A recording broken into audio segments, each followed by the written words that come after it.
Olá pessoal, tudo bem? Henrique Fernandes, jornalista da Acessível Comunicação. É mais um episódio do podcast da Acessível em parceria com a DLG Media. Hoje a gente está aqui com duas figuraças para falar sobre tecnologia.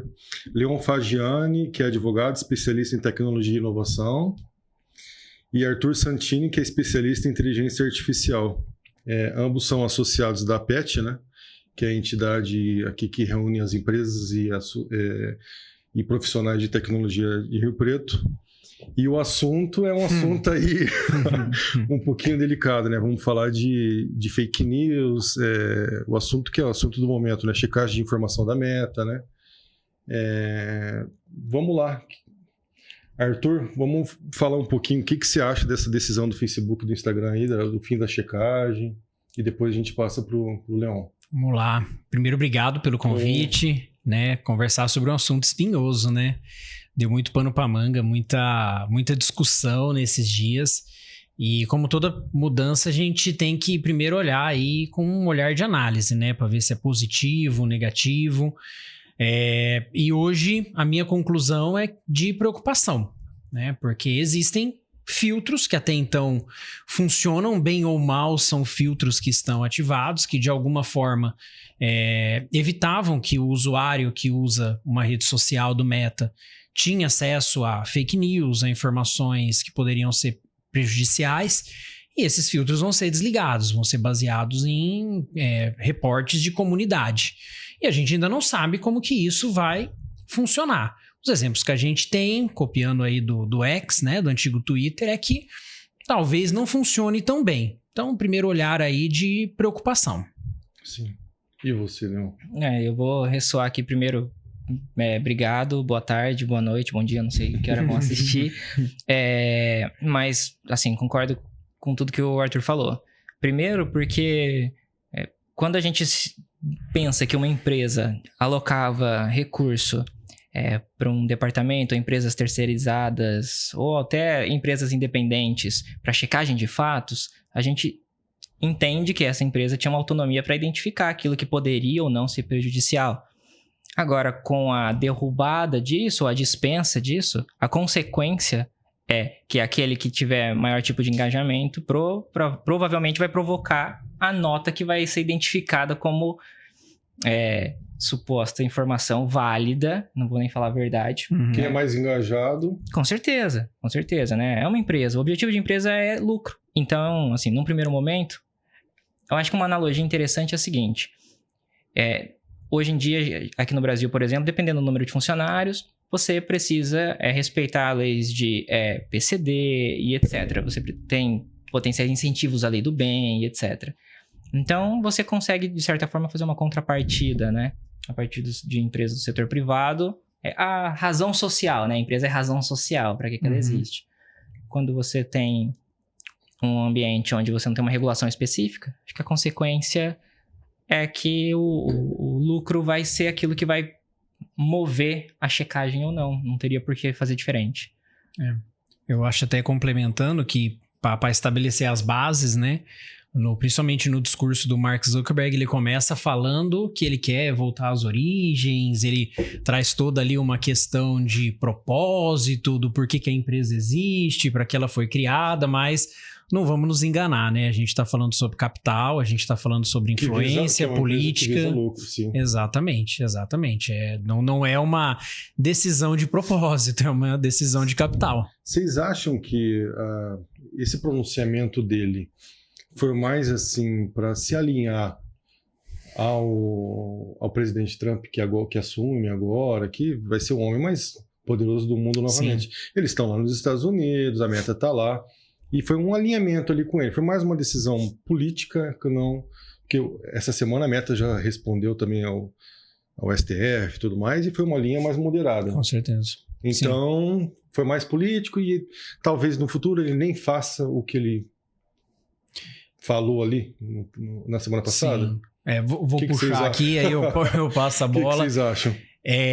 Na minha opinião, sim, sem dúvida nenhuma, porque muito oportuno, né? Muito pouco antes aí da posse do Trump, ele decidir fazer esse pronunciamento e tudo mais. Mas eu não diria que talvez seja um alinhamento somente pensando no governo Trump, né? A gente for pensar, um dos maiores aliados durante a eleição do presidente Trump, né? Foi o Elon Musk. E ele já tem essa política há muito tempo nas redes sociais dele, nas logo empresas que comprou, dele. Né? Ele logo que comprou, Foi uma ele adotou o sistema de notas. Foi uma das primeiras mudanças. E aí, voltando para o capital, voltando para o dinheiro, se a gente compara, por exemplo, a fortuna do Trump com a fortuna do Elon Musk, não tem nem comparação. O do Elon Musk é dezenas de vezes maior. Então, tem até uma brincadeira nos Estados Unidos que é o President Elon, né? Não o Presidente Trump. Então, no meu observar, não é simplesmente um alinhamento político específico com o Trump, mas sim um alinhamento de ideologia com algo que ele, como presidente, como CEO da Meta, enxerga que vai ser uma tendência daqui para frente. A não checagem. A não checagem. Você acha que não... Exatamente. E é preocupante, né? Para minha opinião, sim. É muito preocupante, né? Eu acho que, assim, o primeiro ponto, na minha visão, é que sim, tem esse alinhamento, mas concordo também que não é... Primeiro que eu não acredito que é um alinhamento ideológico propriamente dito, né? Só se a ideologia for aquilo que move uma empresa por padrão. É aumento de lucro.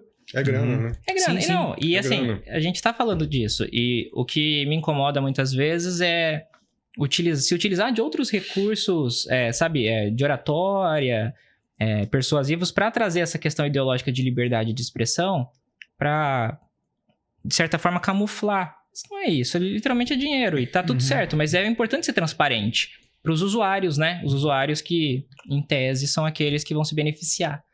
Então, acho que, no primeiro momento, tem a ver com isso. E, num segundo ponto, é o seguinte. Se uma empresa consegue criar uma regra no qual ela não precisa dar juízo de valor àquilo que está sendo imputado dentro dela, logo, ela pode aceitar a entrada de qualquer coisa. Não importa quem está pagando. Então, você vê, por exemplo, quem usa o X...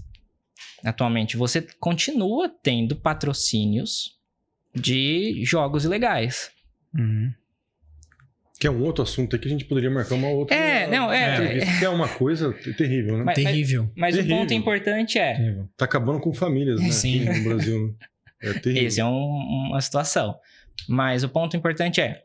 A empresa recebeu o valor do post, né? Do patrocínio, do impulsionamento. E ela não precisa dar juízo de valor. Eu acho que esse é Eu recebo no Instagram de bets e não sei o quê. Sim. Aí você recebe diariamente. Assim.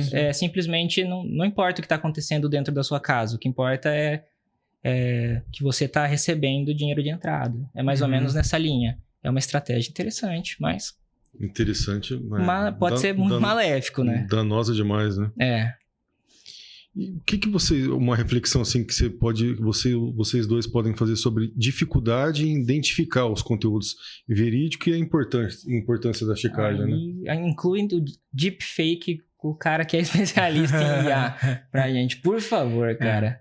Eu acho que, primeiro assim, é importante a gente colocar que a quantidade de informações gerada pelo ser humano, ela já era muito grande com a chegada da internet. Então, esse é o primeiro ponto. A gente tem muita informação sendo gerada, né? Segundo ponto a maior parte das informações gerada é lixo gerado. Não são artigos científicos, não são livros, não são coisas que vão contribuir de alguma forma. Para a humanidade. Então, isso por si só já cria um cenário muito difícil da gente distinguir o que é bom, o que é ruim, o que é verdade sob uma determinada ótica, o que não é. Isso já é muita coisa, muita informação, muita coisa sendo processada. E aí isso leva a algumas reflexões. Primeiro, com a vinda da inteligência artificial, e apesar de trabalhar com isso, quem me conhece sabe que eu sou crítico em relação à parte ética, a parte de transparência da IA, né? Porque como toda tecnologia pode ser usada para os dois lados, isso facilita muito a geração de informação inverídica, né? Você pode usar IA para escrever um manual na tua empresa, para você escrever um processo, para você se tornar uma pessoa melhor porque você não sabe se comunicar. Cara, tem como fazer tudo isso. Mas a mesma facilidade que as pessoas têm de usar para alguma coisa boa, ela também vai ter. Desde criar uma narrativa, criar um roteiro para um vídeo, até técnicas mais avançadas que já não são tão avançadas, como o deepfake, né? Até outro dia eu cruzei sem querer com um perfil no Instagram vendendo produto de beleza e ali todas as atrizes globais ali falando, olha, eu uso não sei o que lá e tudo mais, e o cara vendendo um produto com um link, com tudo, com um monte de deepfake de atriz famosa, falando que usa, que mudou a vida dela. Tinha alguns até falando que a emissora tinha mandado ela embora por causa da pele, mas aí ela começou a usar e foi readmitida. Umas coisas assim, malucas. E tem gente que acredita. Exatamente. Muitas pessoas acreditam. Exatamente. Sem querer fazer futurologia aqui, né? Porque fazer futurologia é muito fácil, porque se você acerta, você volta e fala que estava certo, né? Se erra, você não precisa voltar, né? Mas talvez a gente chegue num nível tão grande de geração de informação, de dados, tanto criados por seres humanos, quanto dados sintéticos, que são criados pela IA, que simplesmente talvez não faça mais sentido olhar a checagem do que é verdadeiro ou o que não é. Porque vai ser humanamente e roboticamente impossível devido ao mar de informação que cada vez mais vai ser gerado. Tomara que eu esteja errado. Mas e aí como que identifica, né? É interessante isso, porque tem uma reflexão que fala assim, a melhor forma de você propagar a verdade não é eliminando a mentira, né? Mas reproduzindo mais a verdade. Tem algumas teses de oratória e discurso. É o princípio da propaganda, né? Exatamente. Se tiver mais engajamento, a mentira vai prevalecer. Então, só que isso acho que essa tese, ela tá fadada a ser contradita, né? Pela própria realidade. Pela realidade, cara. Então, me parece que a gente tem uma dificuldade agressiva hoje em identificar o que é, o que não é verdadeiro. E principalmente porque a gente precisa partir de um pressuposto de que quem está conectado na internet não necessariamente está utilizando aquilo de uma forma crítica, porque é um horário de lazer. Eu acho que assim, a gente tem que pensar o seguinte, né? Acho que a pessoa média, no direito tem muito essa ideia de pessoa média, né? Homem médio, é um senso médio, né? Acho que a maior parte das pessoas que não trabalham com a rede social, elas vão utilizar da rede social para entretenimento, assim, tipo, para procurar coisa... Exatamente. Então, do mesmo jeito que vem uma oferta de um produto, de uma roupa, em seguida vem uma oferta sobre uma oferta. É uma oferta para a empresa porque ela está lucrando com isso, mas uma notícia sobre política, vem uma foto a respeito de alguém que ela tem algum tipo de interesse. Ou uma deepfake. Ou uma deepfake. Então, na verdade, você já não sabe mais. Aí você já não sabe o que é verdade, o que é. Exatamente. E aí eu trago uma outra reflexão que eu também fico pensando bastante, que é: a gente enxerga nessa notícia do Meta como algo inicialmente negativo. Olha, vão desligar os filtros, vai aumentar fake news, vai aumentar a desinformação e tudo mais. Mas se a gente der um passo para trás e olhar o problema um pouco mais de cima, que tipo de sociedade que confia para uma big tech, que confia para uma empresa que, como qualquer empresa, visa o lucro, visa o capital, de ser o guardião da verdade? Por que a gente tá bravo com isso? A gente está deixando só para eles. Exatamente. Será que não é uma oportunidade como sociedade de rever esses mecanismos? Então, mas aí a gente cai naquilo que a gente estava conversando, né? E se bloquear a Meta aqui no Brasil? Então, é uma loucura, né? Porque... E aí? É como se isso fosse tão intrínseco do nosso dia a dia que a gente não consegue imaginar um mundo sem, né? Tipo, mas virou, né? Não, sim, total. Eu tava conversando aqui com o Samilo, que é diretor da PET, que tava aqui falando conosco agora há pouco. E se cai o WhatsApp, cai o Instagram, cai o Facebook, a justiça brasileira vai lá e proíbe. E aí? O tanto de empresa, o tanto de... Eu me fiz uma pergunta esses dias. A gente não consegue trabalhar, né? Exato. Se o buscador do Google ficar fora, ninguém mais encontra nada? É uma piada séria. Exatamente. O Google não é internet. Muitas vezes em alguns Mas treinamentos... virou internet, né? Pra Exato. Muito, não é? Exato. Em alguns treinamentos que eu dou, palestras, esse tipo de coisa, eu falo assim, gente, vocês sabiam que o Google não é a internet? Uhum. Só que aí a gente já tem outras implicações, que a gente poderia também, outras discussões sobre concorrência e etc. Mas assim, o que vem nativo em vários celulares? Qual navegador vem nativo? Né? Uhum, Então, se você já sim. tem associado que onde você busca informação é no, por exemplo, o navegador do Google Chrome. Sim. Quem conhece DuckDuckGo... Já é venda casada, né? Na verdade... Pode-se dizer que é uma venda casada ou não? Eu, como advogado, não vou ousar falar isso, nem que não é, né? Acho que assim... mas é uma questão de reflexão. Os celulares, eles vêm instalados, acho que rede social. Sim, sim. Você tem planos, Acho né? que sim. Tipo, mensagem ilimitada, Que já fecham já com ligação as operadoras. Né? ilimitada. Uai, isso potencializou a gente não conseguir indissociar, deixar de pensar em usar. Dissociar, né? Não dá. Dissociar. Não dá mais, né? Teve uma pesquisa... Por isso que é assustador. Uma pesquisa alguns anos atrás e ela chegava à conclusão que numa determinada faixa etária as pessoas acreditavam que o WhatsApp era a internet. O que é internet? Perguntava para as pessoas. As pessoas falavam, o WhatsApp é a internet, né? Que faz a gente pensar naquela questão da ditadura dos algoritmos, né? A gente, como que a gente confia e acostuma no algoritmo? Para vir para cá, eu botei lá no Waze, né? Tá. Eu não olhei o trajeto antes, eu confiei no algoritmo. Quantas vezes a gente confia nos algoritmos de olhos fechados? Até trouxe isso no artigo, né? Os juízes invisíveis que a gente tem, né? Então, daqui um pouco isso sendo usado em sistemas de saúde, isso sendo usado no sistema legal...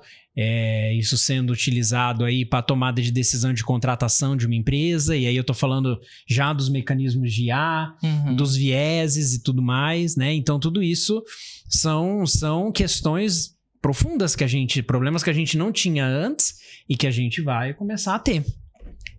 De uns 15 anos para cá. Mais ou menos, né? Falando de IA, né, de uns 3 anos pra cá, anos, mas né, de internet, rede social, uns 20 anos. Né? Depois do boom das .com, né, ali no final dos anos 90, começo dos anos 2000. 2000, né? Foi ali que o negócio começou a... a melhorar e a também piorar de uma outra maneira, né? Outra coisa que eu anotei aqui. Uma análise aí que vocês possam fazer da responsabilidade. Agora vamos falar de responsabilidade das plataformas digital em relação ao conteúdo que elas hospedam, né? Uhum. Até onde que vai essa responsabilidade? E aí até uma comparação aqui que a gente pode fazer assim de uma maneira mais para poder entender ali. Uma comparação entre plataforma digital e um shopping, por exemplo. Questionando se as primeiras devem ser responsabilizadas por discurso de ódio que ocorre em seus espaços. Eu tenho um shopping lá, o pessoal está brigando lá dentro do shopping, eu falando um xingando o outro, o discurso de ódio. O shopping também é responsabilizado? Dá para a gente fazer essa comparação? O que dá para a gente falar sobre isso? Eu acho que, primeiro, trazer o plano de fundo que está em discussão hoje, que é o Marco Civil da Internet, artigo 19, isso está em discussão, né? Lá no STF. Hoje, a regra é a seguinte. Aqueles que oferecem um serviço da internet, um serviço na internet, que é diferente da disponibilização da internet em si, do acesso. Eles, para remover algum tipo de conteúdo, né, se sente lesado, por exemplo, uma postagem, eles só devem remover se... são duas hipóteses. Imediatamente, se for algo declaradamente proibido, pornografia infantil, com vendas de produtos ilegais, esse tipo de coisa, terrorismo. Isso aí a gente vê em todos os termos de uso. Ou se receber uma ordem judicial determinando a exclusão. Então a gente tem... Esse é o cenário legal hoje. O que tem sido discutido no STF é justamente... se essa ordem judicial ela vai chegar a tempo de reparar o dano que pode ter sido causado. E a gente sabe que não. Justiça brasileira. 2 meses? Não, muito mais. Não, muito mais. Justiça brasileira tem muito processo, faz parte, a gente sabe que leva muito tempo. E com recurso, e outro recurso. Então, assim, naquela jargão, né? Tipo, é morto já. Muitas vezes você não consegue reparar. E não necessariamente se você conseguir acionar todos aqueles que receberam a primeira notícia, você vai ter o mesmo resultado e impacto da primeira impressão do usuário a respeito daquela informação. Então, acho que isso é uma premissa de uma discussão que está acontecendo, né? E, assim, a responsabilidade... Hoje, a gente tem essas duas hipóteses. Tem que ser por ordem judicial ou aquilo que for claramente legal, falando de um jeito bem simples. E aí, você, como pessoa física, poderia reclamar perante a outra pessoa física, porque você dificilmente vai reclamar perante a plataforma, né? Uhum. Vocês já percebem que a gente já tem essa visão. Não, quem foi que proferiu a calúnia? Quem foi que proferiu? Mas e se for uma coisa em massa? Sim. Aí a gente entra numa outra seara. E aí, terceiro, para não me alongar muito mais, existe uma discussão que agora as redes sociais não são redes sociais, são plataformas. Uhum. Ou big techs. Sim. E por que plataforma? Porque plataforma é um ambiente onde você conecta múltiplos interessados para múltiplos interesses. Então, você não está conseguindo encontrar alguém porque aquela pessoa estudou com você há 15, 20 anos atrás. Você tem um marketplace. Você tem um anúncio patrocinado. Você coloca o endereço da sua loja, um contato, um chat, agendamento, venda. Então, você tem um complexo mais próximo de um shopping. Eu acho que a analogia do shopping é interessante, porque tem essa discussão do que é uma plataforma. Sim. Interessante. Eu concordo, né, com a visão. E não tem como desassociar a responsabilidade dessas empresas. Elas têm um impacto na sociedade muito grande. A gente acabou de falar aqui. Como é que seria a tua vida sem WhatsApp? Como é que seria a tua vida... Sei lá, eu conheço várias empresas assim, sei lá, 90% das vendas dos caras dependem de Instagram. Exatamente. Fecha, vai fazer uma loucura. Exatamente. Então, mas aí o mercado vai ter que se reinventar, tudo mais, mas... Precisa disso? Então, não tem como falar que essas big techs não têm um impacto em cima da sociedade, né? Tem um termo na economia que o pessoal fala que é too big to fail, né? Muito grande para falhar, né? E é um grande desafio. Como criar esses mecanismos de uma forma que eles sim entendam que eles são responsáveis por uma parte importante da sociedade, seja como plataforma, como rede social, na minha visão, são duas forças opostas, né? O capital e a responsabilidade. Porque, em teoria, a responsabilidade... Teria que ter os dois juntos, cuidar né? Chegar e se acomodarem ali, né? Mas é difícil, né? Cuidar do bem-estar vai ser responsabilidade de uma empresa privada, mas a gente deixou os caras terem essa importância que eles têm na vida de todo mundo. E aí, são forças opostas. A gente viu agora, esses dias, que até a presidência assinou lá, já falando que nas escolas está proibido o uso. Nas escolas, acho que são todas as idades, né? Sim, o uso no ambiente escolar. Não pode mais usar. Uma exceção ou outra, mas assim, sim. Você vê o impacto que tem na vida das crianças que estão estudando ali, né? Molecada indo com novinho com um celular na mão para dentro da classe de aula, né? É complicado tudo isso, né? Eu acho assim, tentando não ser tão realista, pessimista, a gente pode pensar no seguinte: existem coisas que são danos que podem ser contidos a médio e longo prazo, que não necessariamente a próxima geração ela vai ter essa ficção por redes sociais, por essas redes sociais, como a nossa. Mas aí seria a regulamentação das redes sociais, o marco civil da internet ou não? Na verdade... São coisas distintas? Não, pode ser também, né? Porque você vê que tem algumas regras para criança e adolescente que já são, assim, já existem, são específicas. Então, você não poderia deixar uma pessoa que, tipo, é menor de 16 anos utilizar algumas plataformas, ou você deveria utilizar recursos de controle, né, parental para ter esse tipo de acesso a respeito do que enfim, seu filho, a pessoa que você é responsável está usando. Mas isso custa, desenvolvimento é caro. Caro assim, né? Quando a gente fala caro, porque qual é o lucro que vai se obter com isso? Eu acho que quando a gente pensa... Só vai deixar de entrar, né? Vai ter menos acesso, porque as crianças não vão entrar, né? Na verdade, a gente vai ter duas frentes, né? Uma que é a criança ou adolescente que alega ou fala que não é criança ou adolescente. Ela se declara que tem mais de 18 anos? Sim. Que aí entraria na próxima pergunta nossa aqui. E a outra que seria, talvez, a inutilização mesmo, né? Mas eu acho meio improvável não utilizar se está todo mundo utilizando, se você tem patrocínio, se você tem incentivo, se o professor fala pesquisa, né? Então a gente vai criando todo um ecossistema dependente. Outra pergunta aqui. Debate sobre o anonimato da internet, perfil falso e a relação com a Constituição Federal.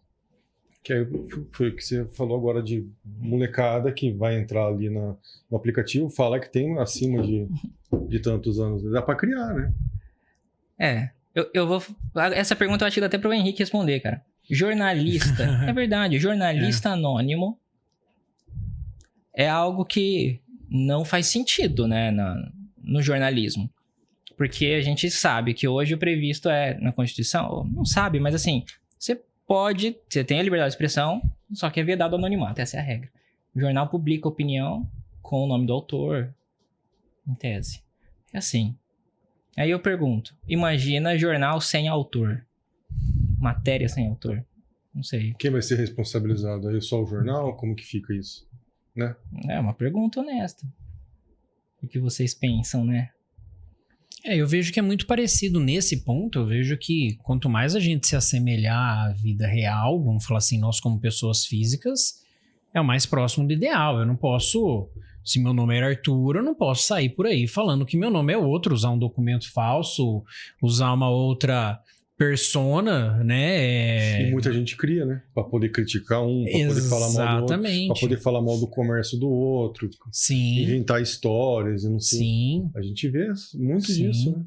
Então, na minha opinião, a responsabilização ela tem que ser a mesma. Imagina, cara, se as redes sociais hoje você precisasse colocar o seu CPF. Não precisou, em alguma plataforma, acho que precisa ou não. Colocar documentos? Nessas plataformas que nós estamos falando, não. Não. Algumas plataformas têm criado alguns mecanismos disso. Por exemplo, LinkedIn, que já é uma plataforma mais profissional, né? LinkedIn precisa de alguma coisa. O LinkedIn ele não é obrigatório. Você pode criar um perfil sem qualquer tipo de documento, mas para você ter uma conta verificada, você tem que, por ser internacional, você tem que mandar seus dados de passaporte. Tem que mandar os documentos, ele faz reconhecimento facial e tudo mais, e aí você tem uma conta verificada. Foi uma das coisas que eles tiveram que fazer justamente por isso, porque as empresas criavam. Por exemplo, eu quero falar que eu tenho uma empresa com 50 funcionários, que eu tenho uma empresa com 100 funcionários, uma empresa grande. Eu ia lá no LinkedIn, criava o meu perfil e criava mais 100 outros usuários com e-mails genéricos, diretor de não sei o que lá, gerente de não sei o que lá, analista de não sei o que lá. Quem tem LinkedIn aí sabe, né? Às vezes recebe lá uma mensagem, um inbox lá, falando, olha, quer participar de um projeto, ou olha o meu produto, olha o meu serviço, com o nome lá, João da Silva, Maria, não sei o que lá. Garanto para vocês que em 99% dos casos, quem tá te chamando é um robozinho de IA com um perfil criado, é um personagem aquilo ali que foi criado. Por trás tem uma pessoa comandando 10, 20, 30 perfis no LinkedIn fazendo contato o dia inteiro. Desculpa aí se eu atrapalhei a estratégia de alguém, mas pra caramba isso daí. Deve ter gente utilizando. Demais. Isso. Fazem isso, por exemplo... Mas pra quê? Qual que é o objetivo? Pra ganhar, pra conseguir ter massa, conseguir ter... Então, por exemplo, você tá lá no LinkedIn, você recebe uma mensagem... Vamos ensinar aqui, ó, pessoal. De um professor... Tutorial. Por exemplo, eu quero vender um produto, eu quero vender um serviço, né? Eu sou o dono da empresa, eu posso automatizar, por exemplo, um SDR, que é ali a boca do funil no marketing, né? Que é aquele primeiro contato para ver se a pessoa tem interesse e tudo mais. Eu crio personagens. Então, por exemplo, para um homem de 40 anos, ele é mais propenso a responder uma mensagem de uma mulher de 25 anos com um perfil assim. Para uma mulher responder, talvez ela vai responder um perfil XYZ. Eu crio todas essas personas, perfis mesmo, do LinkedIn, coloco ou não algum tipo de automação, porque posso colocar uma automação para ficar mandando mensagem e até respondendo usando alguns sistemas de IA dentro do LinkedIn. Não é o próprio LinkedIn que tem essa ferramenta. São dentro do computador para poder utilizar. Isso, você usa ferramentas ali que vão se conectar com o LinkedIn, RPAs, robozinhos que vão ficar... Algumas até vedadas pelo próprio LinkedIn nos termos. Sim. Mas você vai lá, quebra o negócio e manda a bola. Não quebra, né? Aí o LinkedIn descobre, ele bloqueia. Aí você vai lá e cria outro. É contra a regra do LinkedIn. Por isso, por isso que essas pessoas não fazem com o perfil deles. Isso, Eles criam os fake. Se você sair que nem um doido mandando mensagem para 1.000 pessoas por dia, vão bloquear teu perfil. Então ele fica criando. Aí cai um, cria outro, cai um, cria outro, e assim por diante. Cria-se esses vários perfis. Aqui que eu acho que o Henrique vai mais responder. Esse perfil aqui. E aí eles fazem aquelas técnicas de scrapping, né? De obter informações. Então, por exemplo, eu quero gerentes de compra, eu quero analistas de RH, eu quero CEOs, enfim, eu escolho o meu público e os robozinhos começam a fazer contato jogando para a boca do funil. Descobrir o interesse, aí vem um humano e faz o atendimento. Você tá falando tutorial aqui. Você tá falando Cajuana das cores, loirona. Não, gente, eu tenho 99% de certeza. É um tiozinho lá. Exatamente, aí, tá exatamente. Vendo? O Arthur tá... Toma cuidado, hein? Na verdade, a gente vai... Quem gosta de programa de entretenimento e começou o Big Brother faz alguns dias, existe uma prática muito comum, por exemplo, para você fazer estruturas de cancelamento ou não. Isso. Valorizar, engajar, deixar mais algum tipo de participante mais na mídia, menos na mídia. E isso é um serviço. Exato. Né? São empresas ou pessoas que têm um grupo de pessoas, que têm um conjunto de contas, que, olha, agora está no momento de... É uma estratégia de... Aí ficam postando daquela pessoa. Isso, em determinado horário aqui, a pessoa fez alguma coisa. Então, beleza. Vamos fazer corte de vídeo? Vamos... Isso, corte de vídeo, replicar, colocar com música. Então, você tem um público que vai ser mais... O algoritmo vai enviar com aquela determinada música, porque são músicas em alta. Você vai ter um outro público que vai querer um post com várias letrinhas, né? Com algo mais explicativo. Um com viés político, um com um meme. Então você tem uma coletividade de pessoas que fatura para isso. Porque ninguém vai ficar investindo tempo, né? Porque gosta mais do participante. E a senhorinha lá, depois, que vai ver o campeão, fala assim, nossa, torci tanto bem, olha. E não sabe que por trás foi feito todo um trabalho de marketing, né? E esse mesmo mecanismo do entretenimento, ele tem todas as outras camadas da sociedade, para promoção de marca, para política, isso são estruturas já estabelecidas que funcionam. E aí eu volto no começo. Por que a gente confia nessas big techs para ser os guardiões da nossa verdade? É verdade. Qual que é o compromisso, né? Exato. Exatamente. Compromisso. Exato. E por que a gente fica bravo com isso?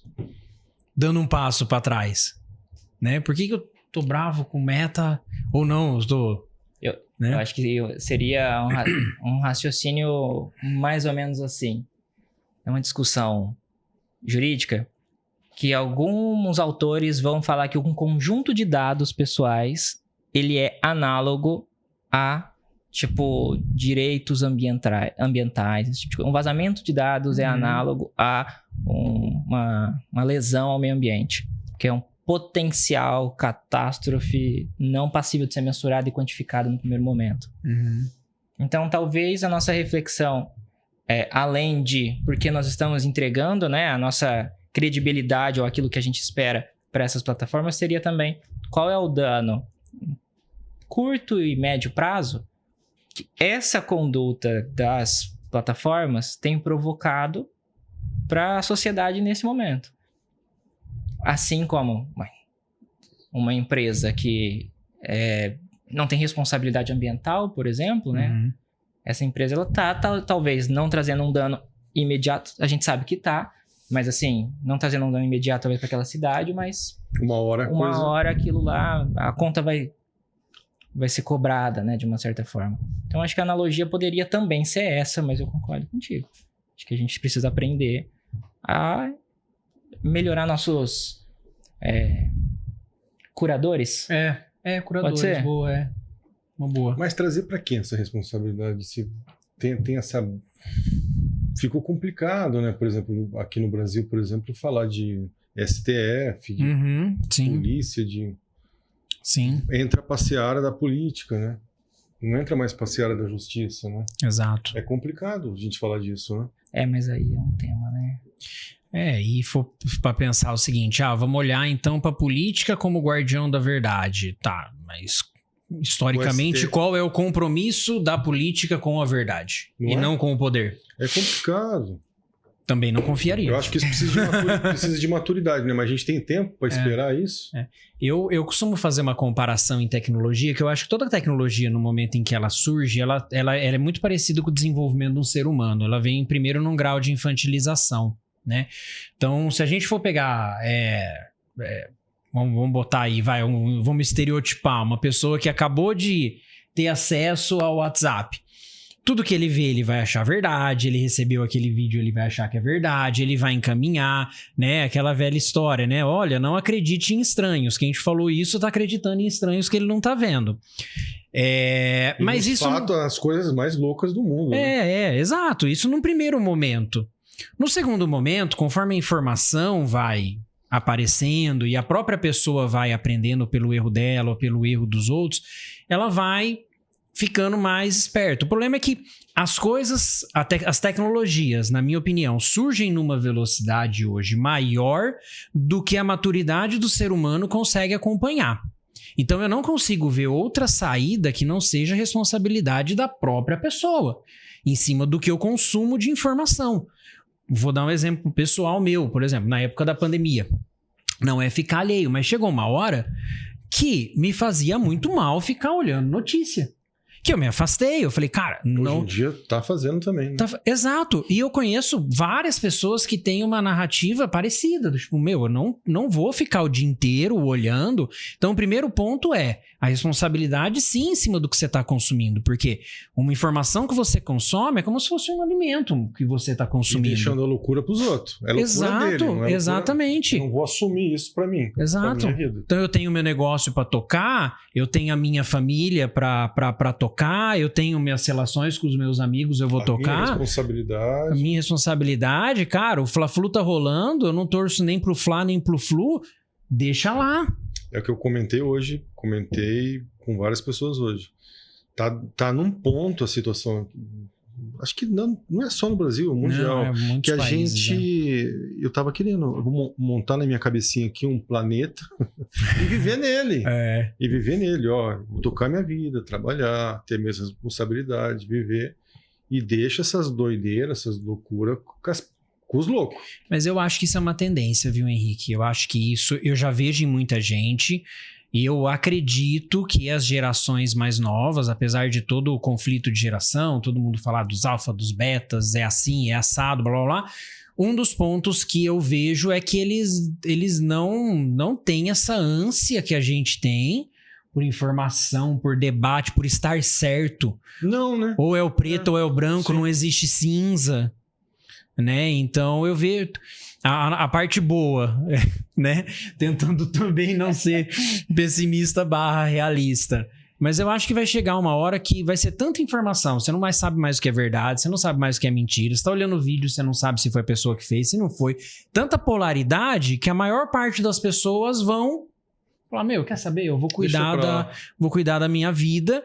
E isso desacelere essa máquina que se estabeleceu em marcas, em política, em rede social, que quer briga. Esses negocinhos aqui exatamente, só quer briga, né? Exatamente. Quer que a gente fica brigando para ele cada vez mais. Que é o que gera engajamento. Mas aí, agora eu vou colocar o balde.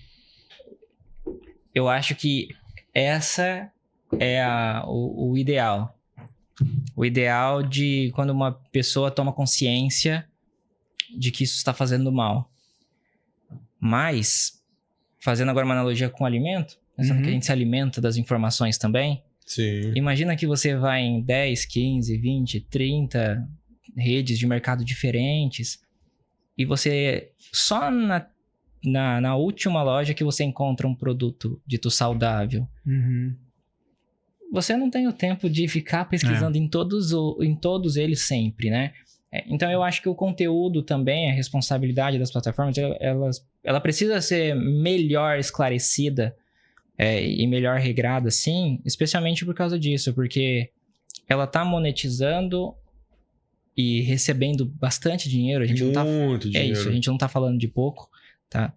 E uma contrapartida poderia ser estragar a cabeça de tanta gente, né? Que tá estragando. Assim, eu acho que assim como... E fazendo a cabeça de muita gente, né? Da maneira que um ou outro queira, né? Bem Isso. entende, né? Então, eu acho que, assim, tem esse lado também de... quando a pessoa cai em si, mas até ela cair em si, quanto alimento...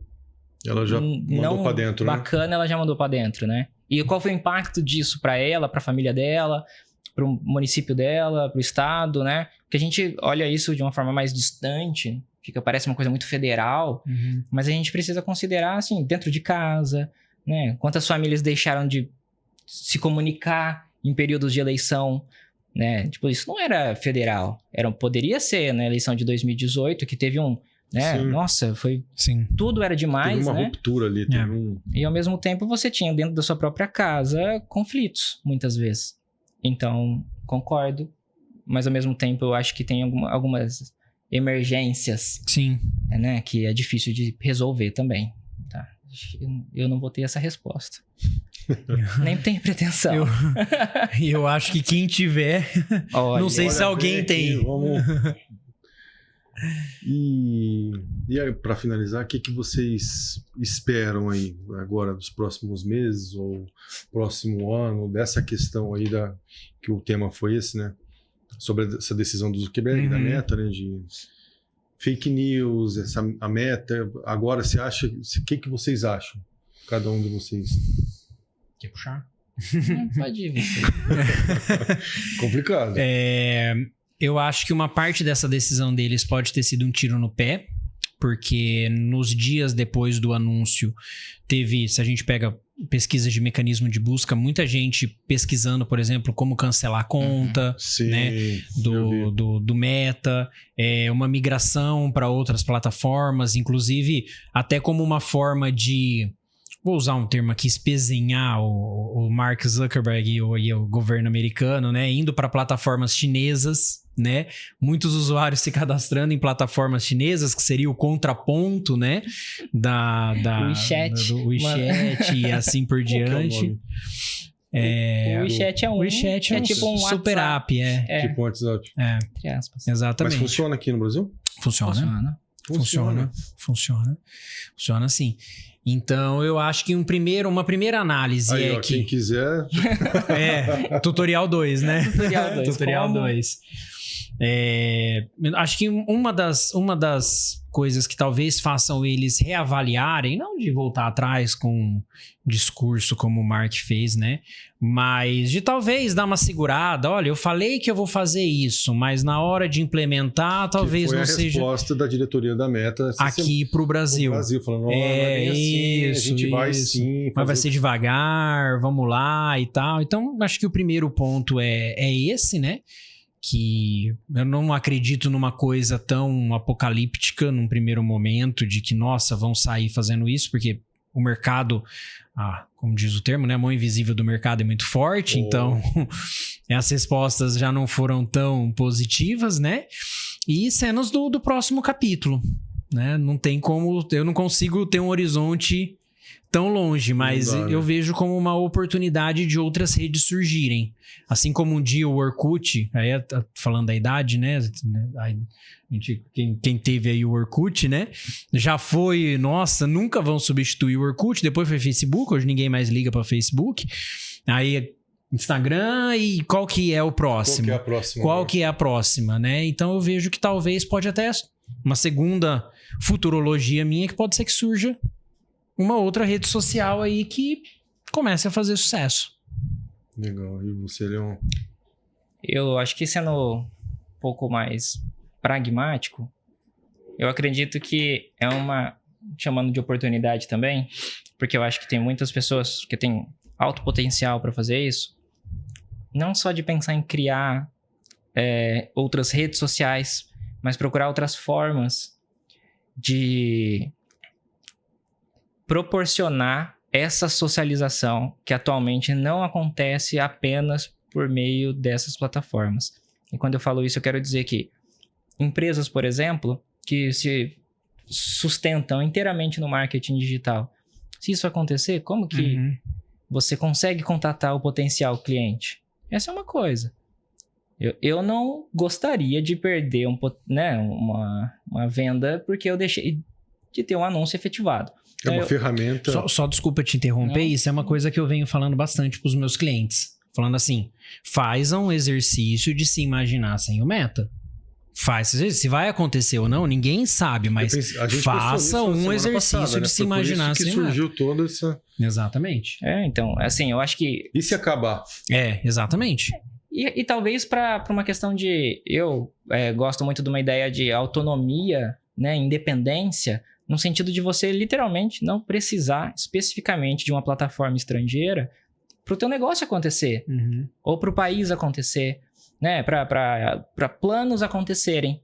Então, assim como outras redes sociais poderiam vir a surgir, poderiam também aparecer alternativas para você não precisar reclamar com alguém que está em outro continente, que dificilmente vai te dar uma resposta.